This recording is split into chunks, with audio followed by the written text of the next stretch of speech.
Okay, Councillor Thompson, you had the floor when we were interrupted. Go ahead.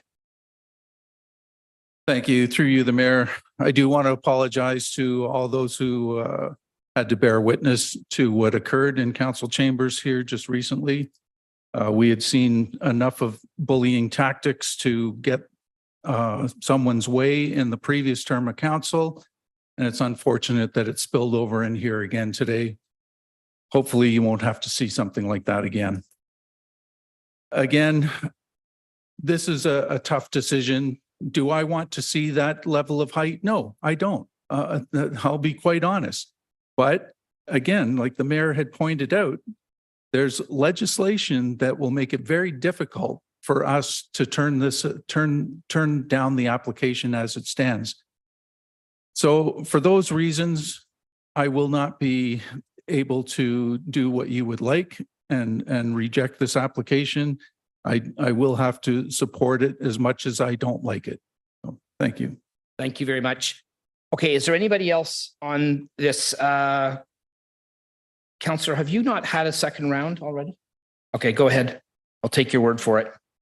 Okay, thank you so much, Mr. Chair. I just have a question to our commissioners regarding to the LLT timeline here. As I remember, so when the applicant submit a proposal, if there is no response from city, correct me if I'm wrong, within 6 days, they are entitled to issue OLT appeal. Is that right? Through you, Mr. Mayor, under the old rules, it was 6 months, 180 days. Okay, 6 months. So if I remember correctly, the applicant submit in April this year. So our timeline plus 6 is October. So we still have how many months? Correct me if I'm wrong. Okay. Through you, Mr. Mayor, no, the clock begins on the day he submitted the original application, not any subsequent revisions. In the case, it's already 3 years. So got it. Thanks. Okay, anybody else?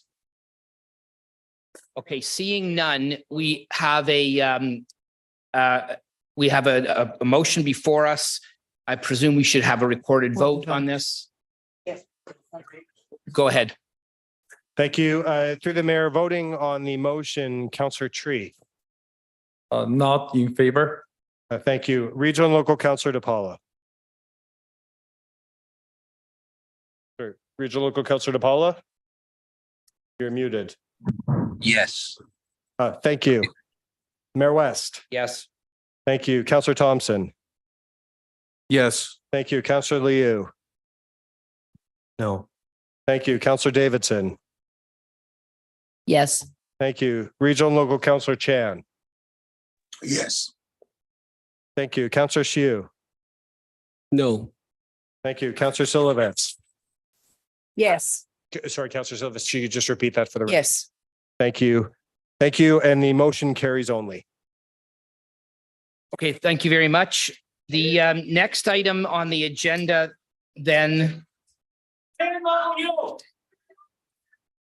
The next item on the agenda is a member motion by Councillor Thompson.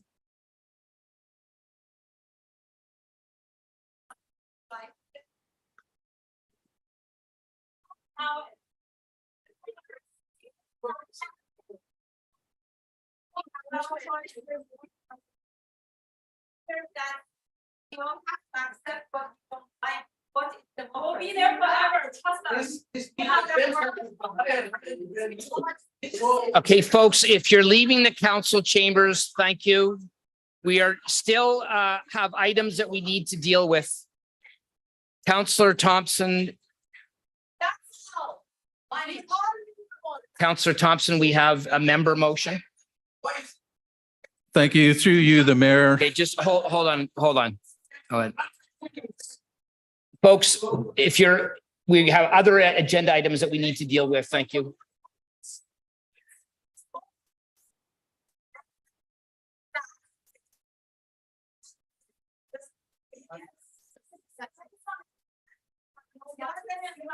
Folks, I'd ask you at this point to leave the council chambers. We have other items that we need to deal with.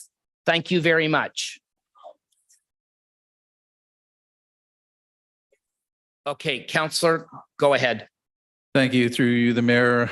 I'm bringing this motion forward because I do have some concerns about the expense policy in terms of the changes that were made during the previous term of council. And I just want to make sure that the intention of those changes that were made at the time are actually working in the manner that we intended them to work. Well, I say we, although I wasn't on council at that time. So what I'm asking for is a very high level review since those changes were put into place, just to see whether the changes that were put in place are working as intended, and that we're all working towards the same goal to ensure that we're spending taxpayer dollars efficiently and effectively, and that we're doing it in a transparent and accountable way. So that's the motion that I'm bringing forward. Thank you. Okay, so we have a mover, we have a seconder of Councillor Davidson. Go ahead. Thank you.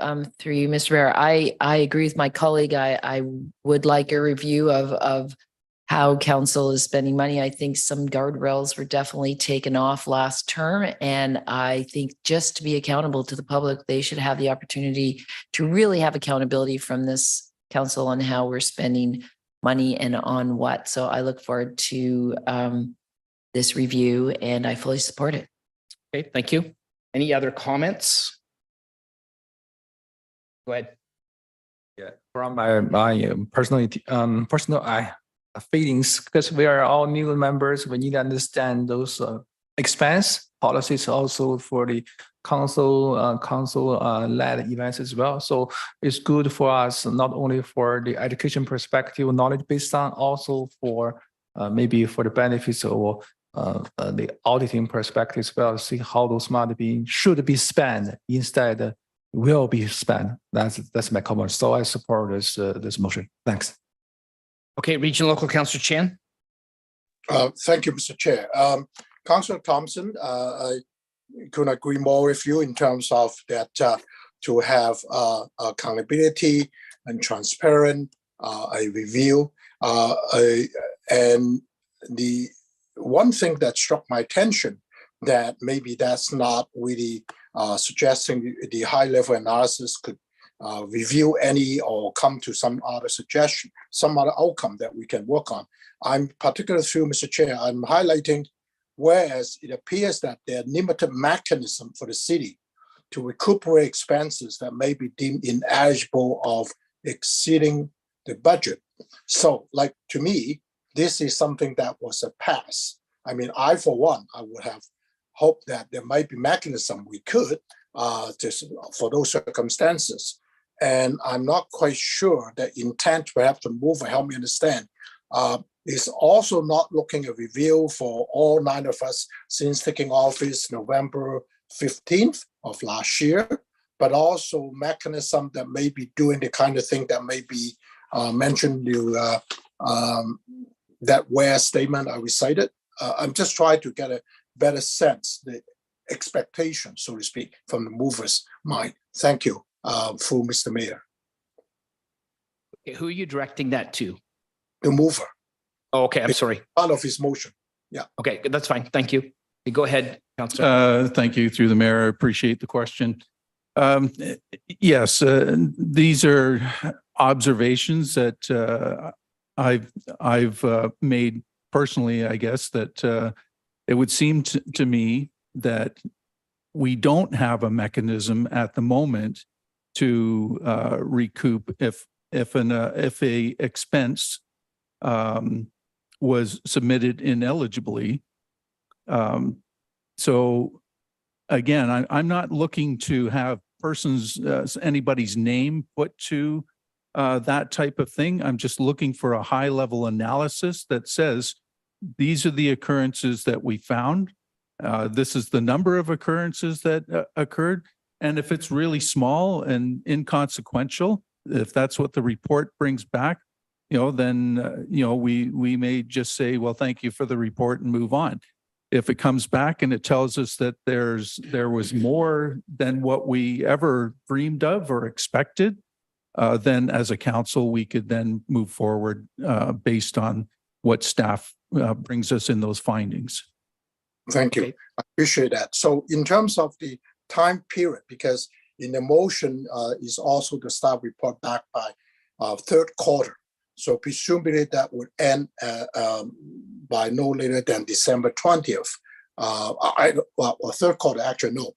Actually, third quarter, meaning September 30th. I'm just thinking about, I understand where you're coming from, and I'm all for it, as I mentioned, for the mover, the transparency and accountability. But I'm just wondering in terms of the specific timing by quarter 3 of this year, because sounds like to the extent that maybe only able to look at 9 of us since taking office last November, or is it thinking of is going back from 2020 when the change was last made, because it makes a difference, I think, for the scope of a even high level for the staff to do. So maybe the other way, maybe not so much for the mover, maybe to Director Lee, for you, Mr. Chair.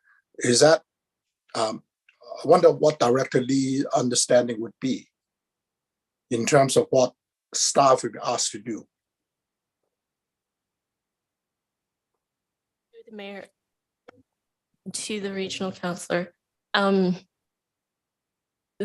My understanding of this motion is that staff is to be reporting back with a high level analysis, and it's going back to when the policies were revised. So for this particular policy, which is the member of council expense, it actually dates back to 2020. So we would be providing a very high level analysis as the mover has mentioned. So it will be going back to 2020 when the policy was last revised. And Thank you very much. that we will be coming back in September, at the end of September. I appreciate that, because thank you very much. I think that clarification is important. So since the change a lot 3 years ago, that what's the situation. Thank you very much. And thank you, Councillor Thompson, bringing it forward. I'm in support of the motion. Thank you, Mr. Mayor. All right, anybody else? Councillor Shu. Thanks, Chair. Through the chair, I have a question. Is there any existing mechanism or way to catch violation related to any expenses violation, especially for those council lead events? Is there any way? Okay, the council led events one is next. Yeah. Council led events, yeah. Yeah, can you hold that question to the next motion? Go ahead. Yeah, we're going to deal with that in a second. Sorry about that. I have another one. Speaking of the community events, especially those organized by councillors, I'm wondering if there are any criteria in place for funding sponsor. Okay, that's still the next one. There's also the next one? Oh, yeah, sorry, no, it's the next sorry, one. There was 2 motions and the one is dealing with community So events. I will just make my question for next one. No problem. Thank you so much. Okay, it's like the warm-up band. But anyway, I will support the motion. Yeah. All right. This one I would say. Thank you. Anybody else? Okay, we have a motion in front of us then. Member motion by Councillor Thompson. We need to see that on the screen. I think we know what it is, right? Oh, here it comes. All right, all those in favor? Opposed? That carries only. Thank you. All right, the next item then is It's too late. Mr. Chair, I'm sorry. You say carry. Could I also record a vote if it's not too late? Yeah.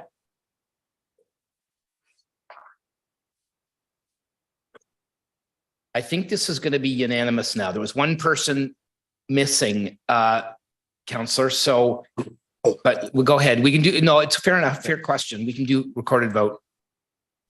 Thank you. Through the chair, voting on the motion, Regional Local Councillor Chan. Yes. Thank you. Councillor Thompson. Yes. Thank you. Councillor Shiu. Yes. Thank you. Councillor Davidson. Yes. Thank you. Mayor West. Yes. Thank you. Councillor Silovitz. Yes. Thank you. Regional Local Councillor DePaula. Yes. Thank you. Councillor Liu. Yes. Thank you. Councillor Tree. Yes.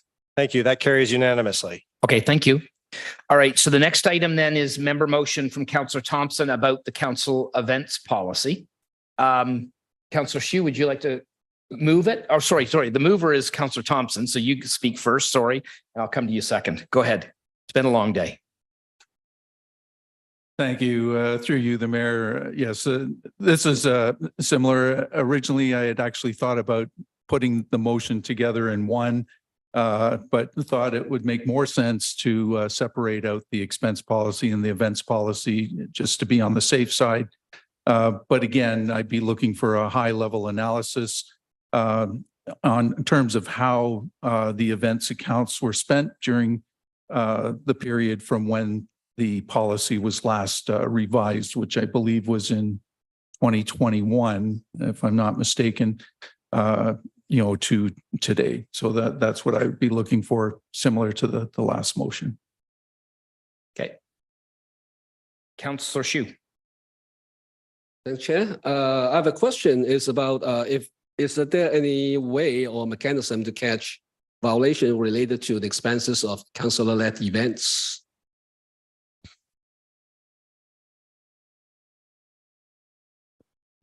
Through the chair to Councillor Hsu. So at this moment, we review all the expenses and sponsorships that are coming in for the council-led events, and we monitor and we assess the eligibility.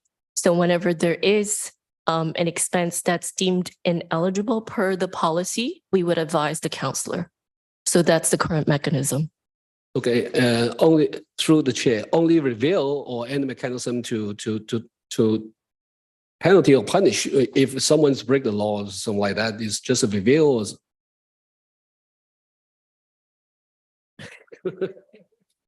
I know it's a difficult question here, but Go ahead. perhaps I can start first through the mayor to Councillor Hsu. So our role, the roles and responsibilities are defined in the policy itself. Our role, as well as the role of my office, is to advise as to the ineligibility. And that's where our role ends. And perhaps I can also defer to the clerk as well. okay, understood. My last question is, Hold on a sec, Mr. Clerk, did you want to weigh in? I'm sorry about it. Just to add to what the treasurer said, of course, members of council are subject to the council code of conduct, which requires that they adhere to city policies.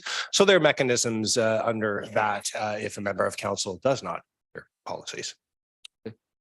Understood. My last question is, speaking of community event, especially those organized by the members of council, I'm wondering if there's any criteria in place for funding sponsors that don't involve any existing and upcoming developments in our city. That's a very sensitive question, but I want to know more about this. Is there any criteria for sponsor for any community events? There may be a potential conflict of interest. That's my opinion. Okay. All right, that's, go ahead. Through you, Mr. Chair. So section 4.1 of the policy does have some criteria to follow in terms of what can be and cannot be a sponsor. It's right, it's in the policy. Okay, understood. Is there any timeline or within 1 year, there's no development in our city, so you are just qualified to the sponsor? Is there any timeline or time frame for any sponsor to make monetary contribution to any events? Through you, Mr. Chair, the policy doesn't speak to any timelines. It speaks to more the criteria for what is an eligible sponsorship. So you can have a sponsor as long as it will not create any real or perceived conflict of interest. It's worded that way. Okay, that's what I want. Thank you. Okay, anybody else? Councillor Davidson. Thank you. Through you, Mr. Mayor. Could part of this review include seeing what other municipalities do in terms of not having sponsored events? And I'm just talking off the top of my head, but is it even feasible that events could still use sponsors, but the negotiations would be with the city to put on events rather than the individual councillor who may feel uncomfortable about owing somebody for getting money for something? Is there a way to use sponsors, but through the city and hold events through the city that don't jeopardize the impartiality of councillors trying to get money for events. You, Mr. Chair. So the city has three different types of events right now. We have community-led events, councillor-led events, and city events. And there's those three different categories. We are reviewing our festivals and events this year through a festivals and events strategy, and we will be talking to council members for comments with respect to that strategy and whether we should be making any changes in how we run events. But I think what you're talking about are city-led events, and that is its own specific category. To you, Mr. Mayor. Actually, what I'm trying to think of ways that all of us councillors could have something specific in our ward. And that I don't want to put an extra burden on the taxes or on the budgets of the city. So we would still want donations and we would still want sponsors for those events, but that the city becomes the negotiator or the, do you understand? I'm trying to mix them both. We still use, instead of me going to PetSmart and saying, I'd like some money for a dog show. And then I now kind of feel like I owe them. I ask the city and ask me if this is an administrative nightmare. I say to you, I want my event to be a pet show. And then the city solicits sponsorship, removing me from any obligation I have to PetSmart to sort of feel like I owe them. Do you understand what I'm getting at? Is that even possible? Through you, Mr. Chair. So I would say that's something that we can talk about when we investigate the festivals and events strategy. I think that would be the best approach. Thank you. Okay, Regional Local Councillor DePaulo and then Councillor Tree. Thank you, Mr. Mayor. And I thank the councillor for bringing this motion forward. I understand it is necessary to evaluate and I support the evaluation. I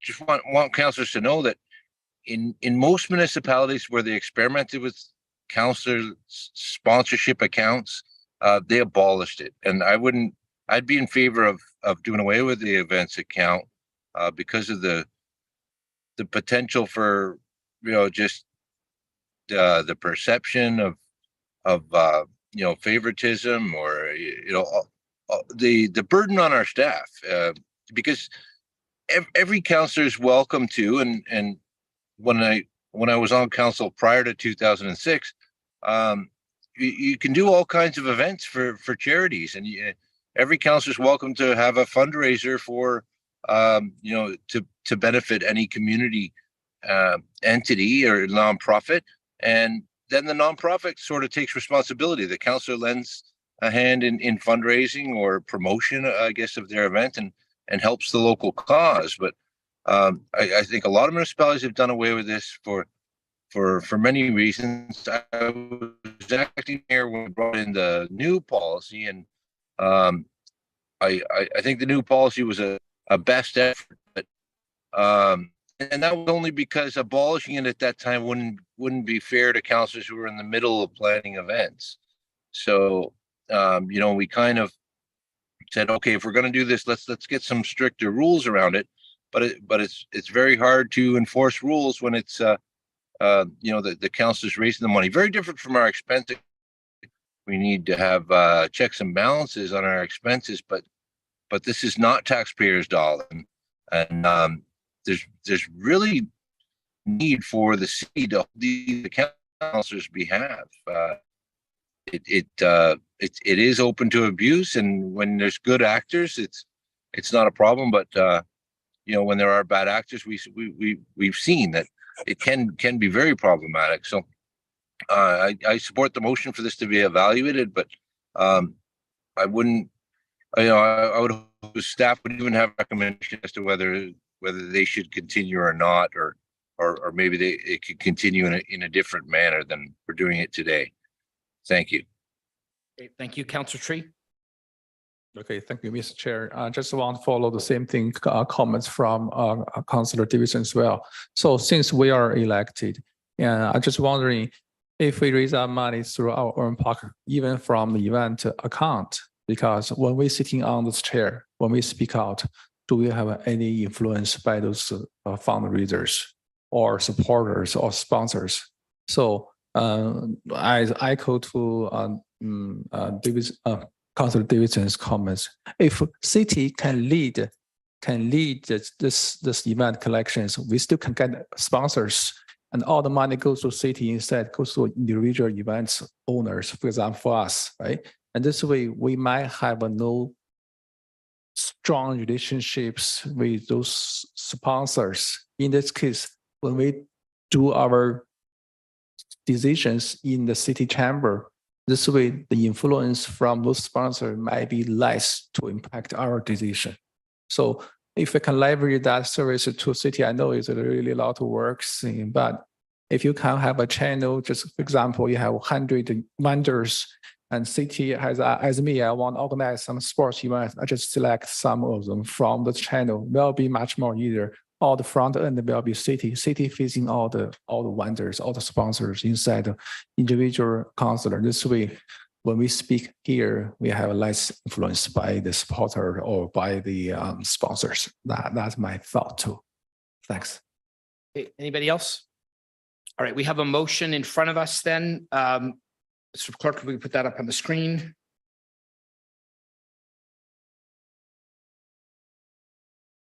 Okay, recorded vote has been called. Mr. Clerk. Thank you. Voting on the motion, Councillor Silovitz. Yes. Thank you, Councillor Thompson. Yes. Thank you, Councillor Hsu. Yes. Thank you, Regional and Local Councillor Chan. Yes. Thank you, Mayor West. Yes. Thank you, Councillor Davidson. Yes. Thank you, Councillor Tree. Yes. Thank you, Councillor Liu. Yes. Thank you, Regional and Local Councillor DePaula. Regional Local Councillor DePaula. Yes. Thank you. Yes. We got it. Thank you. That motion carries unanimously. Okay, thank you. That, I believe, brings us to the end of our open session agenda. We have bylaws 18.1 to 18.6. Can we do all of them now? Okay, I need a motion to approve those. Councillor Thompson, Councillor Hsu, all those in favor? Opposed, that carries. And now I need a resolution to move into closed session. Councillor Davidson, Councillor Tree, all those in favor? Opposed, that carries. And Mr. Clerk, if you want to just give us some commentary as to why we're going into closed session. Thank you. So council has just moved to resolve in the closed session to consider matters regarding a proposed or pending acquisition or disposition of land by the municipality or local board in Ward 4. And this is pursuant to section 239 2C of the Municipal Act 2001. Okay, thank you.